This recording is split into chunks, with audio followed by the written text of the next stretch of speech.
नमस्कार मंडळी, जिभेवर रेंगाळणारी चव म्हणजे समर्थ किचनमध्ये मी अनुष्का तुमचं खूप खूप मनापासून स्वागत करते। आज आपण तयार करणार आहोत मस्त चटपटीत आणि कुरकुरीत अशी कोथिंबीरची वडी। अगदी सोपी आहे, चला तर पाहूया, सुरुवात करूया आजच्या व्हिडिओला। इथे मी कोथिंबीर घेतलेली आहे, एक मोठी जोडी घेतली होती, स्वच्छ धुवून घेतली, निवडून घेतले आणि कोरडी करून मग बारीक चिरून घेतलेली आहे। तर ही मी मोजून घेते, शक्यतो मोजून घ्यायचं, त्यामुळे कोथिंबीर वडी जी आहे ती छान होते। तर या वाटीने 2 वाटी आहे। यानंतर इथे मी आलं, लसूण, यानंतर मिरची आणि थोडंसं जिरं घेतलेलं आहे। हे मिक्सरला आपल्याला बारीक करून घ्यायचं आहे। हे मिक्सरला बारीक करत असताना यामध्ये कोथिंबीरचे देठ पण घालायचे। तर मगाशी मी जेव्हा कोथिंबीर चिरली होती तर त्याचे देठ मी मुद्दाम ठेवले होते, तर ते घालून यामध्ये थोडंसं पाणी घालायचं आणि छान अशी पेस्ट करायची। तर इथे बघा मस्त अशी पेस्ट तयार केली। आता एका बाउलमध्ये बेसन घ्यायचं आहे। तर 2 वाटी कोथिंबीर होती तर 1 वाटी बेसन घ्यायचं। यानंतर यामध्ये थोडासा चाट मसाला घालायचा, थोडीशी हळद घालायची, ओवा 1 चमचा घालायचा आहे, ओव्यामुळे खूप छान असा स्वाद येतो। यानंतर चवीपुरतं मीठ घालायचं आहे।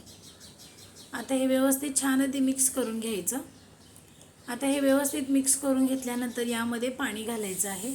तर पाणी जास्त घालायचं नाही, थोडं थोडं करून घालायचं, एकदम घातलं तर बॅटर पातळ होऊ शकतं। तर थोडं थोडं करून व्यवस्थित बॅटर करून घ्यायचं। जसं आपलं इडलीचं बॅटर असतं त्यापेक्षा अगदी थोडंसं पातळ करून घ्यायचं आहे, अगदी पण जास्त पातळ करायचं नाही। तर इथे मी लागेल तसं पाणी घेतलं आणि व्यवस्थित असं छान बॅटर तयार करून घेतलं। बघा मस्त असं हे बॅटर तयार झालेलं आहे, जास्त घट्टही नाही आणि जास्त पातळही नाही। आता एका कढईमध्ये आपल्याला कोथिंबीरीला फोडणी द्यायची आहे। तर कढईमध्ये थोडंसं तेल घातलं, तेल चांगलं गरम झालं की यामध्ये फोडणीसाठी थोडंसं जिरं घातलं। यानंतर मिक्सरला तयार केलेलं वाटण यामध्ये घालायचं आहे। तर हे व्यवस्थित 1 मिनिटभर चांगलं परतून घ्यायचं। आता हे व्यवस्थित परतून घेतल्यानंतर यामध्ये थोडंसं लाल तिखट घातलं आहे, थोडंसं हिंग घातलेलं आहे। तर लाल तिखट पूर्णपणे ऑप्शनल आहे, जर तुम्हाला लाल तिखट आवडत नसेल तर तुम्ही स्किप केलं तरी देखील चालेल। आता छान व्यवस्थित परतून घेतलं की पुन्हा एकदा चवीपुरतं मीठ घालायचं आहे। मगाशी बेसनचं बॅटर तयार करताना सुद्धा मीठ घातलं होतं, तर तो अंदाज घेऊनच यामध्ये मीठ घालायचं। यानंतर बारीक चिरलेली कोथिंबीर यामध्ये घालायची आहे। तर नेहमी जेव्हा तुम्ही कोथिंबीरची वडी करत असाल तर तेव्हा कोथिंबीर जी आहे ती मोजून घ्यायची, त्यामुळे कोथिंबीर वडी जी आहे ती अचूक होते, व्यवस्थित अजिबात बिघडत नाही। 2:1 असं प्रमाण घ्यायचं। 2 वाटी कोथिंबीर असेल तर 1 वाटी बेसन घ्यायचं। आता हे व्यवस्थित परतून घेतलंय आणि आता झाकण लावून 1 मिनिटभर चांगलं वाफ काढून घ्यायची। आता कोथिंबीर 1 मिनिटभर वाफ काढून घेतली मी, बघा मऊ झालेली आहे, छान व्यवस्थित मिक्स करून घ्यायची। आता यामध्ये आपल्याला जे बेसन आपण बॅटर तयार केलं होतं बेसनचं, तर ते यामध्ये घालायचं आहे। तर हे घालताना गॅसची फ्लेम बारीक करायची, लो करायची आणि हळूवारपणे व्यवस्थित यामध्ये ॲड करायचं। आणि ॲड केल्यानंतर व्यवस्थित मिक्स करून घ्यायचं।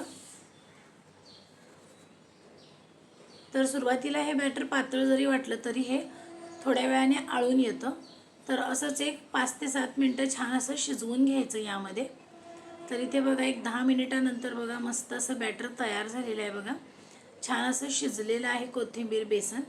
आता मी एका ट्रेला बटर पेपर लावलेला होता, तर त्यामध्ये मी हे तयार केलेलं कोथिंबीर वडीचं सारण जे आहे ते यामध्ये घालत आहे।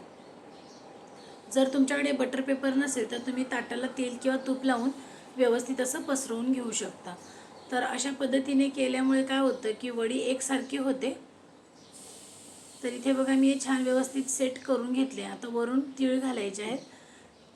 तीळ लावल्यामुळे कोथिंबीर वडीला खूप छान स्वादसुद्धा येतो आणि जेव्हा कोथिंबीर वडी आपण जेव्हा तळतो किंवा फ्राय करतो त्यावेळेला मस्त असा तो तिळाचा छान फ्लेवर लागतो। तर हे तीळ घातल्यानंतर थोडंसं प्रेस करून घ्यायचं आणि फ्रीजमध्ये 1 तासभर सेट होण्यासाठी ठेवायचं। आता हे मी तासभर सेट होण्यासाठी ठेवलं होतं फ्रीजमध्ये, छान सेट झालेलं आहे आणि आता आपण काढून घेऊयात। तर बघा छान अशी कोथिंबीर वडी जी आहे ती सेट झालेली आहे, मस्त अशी तयार झाली। तर ही कोथिंबीर वडी अशी देखील खाऊ शकता, जे ऑइल फ्री खाणारे असतात तर त्यांनी अशी देखील खाल्ली तरी देखील चालेल किंवा तुम्ही शॅलो फ्राय केली तरी देखील चालेल। तर इथे मी छोटे छोटे काप करून घेते, तुम्हाला हव्या त्या आकाराचे छान असं कट करून घ्यायचं कोथिंबीर वडीला. इथे बघा मी छान असे कट करून घेतले चौकोनी असे, मस्त असे आकार एकसारखे होतात. तर ही खूप छान झालेली आहे. आता आपण तळूयात. तर तळण्यासाठी तेल मी गरम करायला ठेवलेलं आहे. तेल चांगलं गरम झालेलं आहे. तर हळूवारपणे कोथिंबीर वड्या सोडायच्या आहेत. एका वेळेला जास्त वड्या घालायच्या नाहीत, नाहीतर मग त्या वड्या ज्या आहेत ते तेल जास्त शोषून घेतात आणि मग कोथिंबीर वडी जी आहे ती जास्त तेलकट होते. तर त्यामुळे थोड्या थोड्या कोथिंबीर वड्या घालून छान असं कुरकुरीत होईस तोपर्यंत चांगल्या तळून घ्यायच्या. जर तुम्हाला तळलेल्या कोथिंबीर वड्या आवडत नसतील तर थोड्याशा तेलामध्ये तुम्ही परतून घेऊ शकता. तर इथे बघा मी 2 ते 3 मिनटातच मस्त अशा ह्या कोथिंबीर वड्या छान तळून घेतल्यात. मस्त असा रंग आलेला आहे. हलकासा सोनेरी रंग आलेला की काढून घ्यायचा. बाहेरून अगदी कुरकुरीत आणि आतून छान अशी मऊ अशी कोथिंबीर वडी तयार होते. तर अशाच पद्धतीने इथे मी उरलेल्या सगळ्या कोथिंबीर वड्या ज्या आहेत त्या मी तळून घेतलेल्या आहेत. तर मस्त अशा ह्या कोथिंबीर वड्या खाण्यासाठी तयार झालेल्या आहेत. काय मग मंडळी, तोंडाला पाणी सुटलं ना? आजचा व्हिडिओ तुम्हाला कसा वाटला कमेंटमध्ये नक्की सांगा. पुन्हा भेटू, तोपर्यंत मस्त खा आणि आनंदी राहा. धन्यवाद.